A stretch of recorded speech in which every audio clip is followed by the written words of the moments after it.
A topic I've talked about it in another video blog is about the importance of employers and therefore hiring managers spending time with a recruiter in order to make sure that he or she is really briefed on what they're looking for.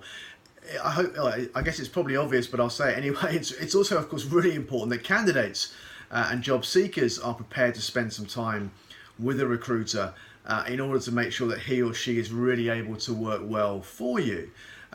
Now this, unfortunately, I think is often a problem that's caused by a lot of quite crap practices within the recruitment industry. I think a lot of candidates are sort of put off.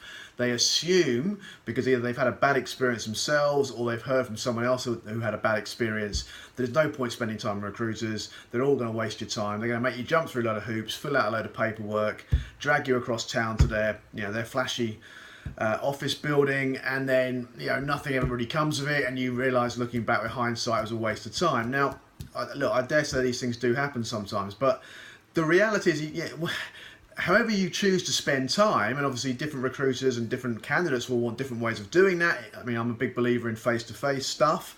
I think that's the best way for both sides to really get a feel for each other, and obviously for recruiters to understand what candidates really want. And very crucially, be able to represent those candidates to employers really strongly. I'm a big believer that face-to-face is the best way to make that happen. Now, it may not be feasible sometimes because of geography or time.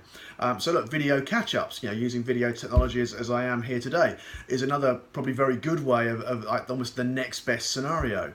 But even if you just want to speak on the phone, I mean, I don't think it's the best way of doing it, but even if you're spending time on the phone, spend some genuine quality time on the phone discussing the key issues, getting to grips with what you're looking for. Share that with the recruiter. If you don't tell them, if you just give them the equivalent of, I just want I want a sales job, or I want to work in this sector and I want, $80,000. Well, with the greatest respect, if you're not going to brief someone very strongly and with a lot of subtlety and detail, then don't be amazed when they come back to you, if they come back to you at all, with a load of jobs that you look at and go, what the hell? Why the hell does he or she think I want to do that? Well, probably because between you, recruiter and candidate, you have not explored in enough detail what the candidate really wants and the best way forward.